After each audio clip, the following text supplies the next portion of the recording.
تاکہ اس کی رعایا خوشحال ہو اور اس کا ملک ترقی کر کے دشمنوں کو بھی اپنا غلام بنا سکے۔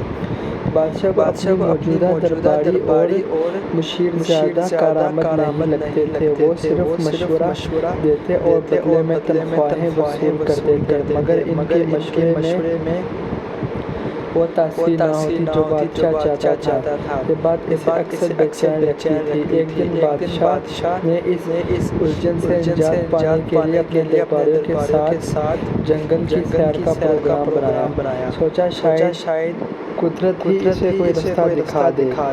جنگل میں خوب سیر و تفریح کے بعد واپسی کا سفر شروع کیا تو راستے میں ایک عجیب منظر دیکھ کر وہ رک گئے۔ ایک شخص ایک بڑے درخت کے نیچے بیٹھا تھا۔ وہ خود سے باتیں کر رہا تھا۔ دور سے دیکھنے میں وہ پاگل لگ رہا تھا۔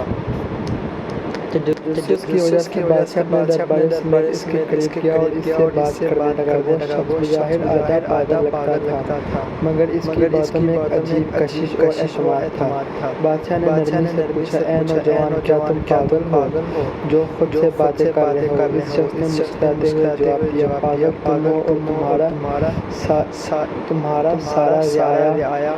میں بالکل ٹھیک ہوں۔ میں تو بس یہ چاہتا ہوں کہ اس جنگل کو کاٹ کر یہاں شاندار محلات تعمیر کیے جائیں اور ان محلات کا بادشاہ میں خود بنوں۔ اس کی بات میں بے باکی اور اعتماد تھا۔ وہ کسی عام پاگل کے بس کی بات نہیں تھی۔ بادشاہ اور درباری حیران رہ گئے۔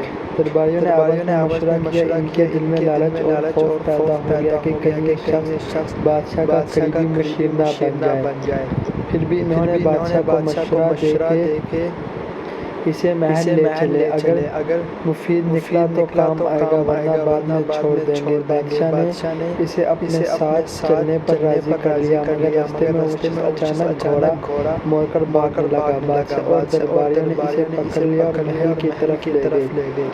جیسے ہی وہ محل پہنچے، وہاں لوگوں کی بڑی بھیڑ جمع تھی۔ سب خوشی سے نعرے لگا رہے تھے اور بادشاہ کو مبارکباد دے رہے تھے۔ بادشاہ حیران ہوا اور پوچھا کہ یہ مبارکباد کس بات کی ہے؟ لوگوں نے بتایا، بادشاہ سلامت، جس راستے سے آپ شکار کے لیے گئے تھے وہاں دشمن کے بھاری فوجیں گھات لگائے بیٹھے تھے۔ آپ نے راستہ بدل کر بہت ہوشیاری کا کام کیا۔ بادشاہ نے خاموشی سے اس پاگل شخص کی طرف دیکھا اور دل میں سمجھ گیا یہ شخص معمولی نہیں ہے۔ اس نے فوراً حکم دیا، اس شخص کے لیے ایک بہترین کرسی تیار کرو، آج سے یہ میرے ساتھ دربار میں بیٹھے گا۔ درباریوں نے اعتراض کیا کہ یہ پاگل ہے، مگر بادشاہ نے ان کی بات نہیں مانی اور کہا، یہ شخص تم سے زیادہ ذہین ہے، اس نے ہمیں خطرناک دشمن سے بچایا۔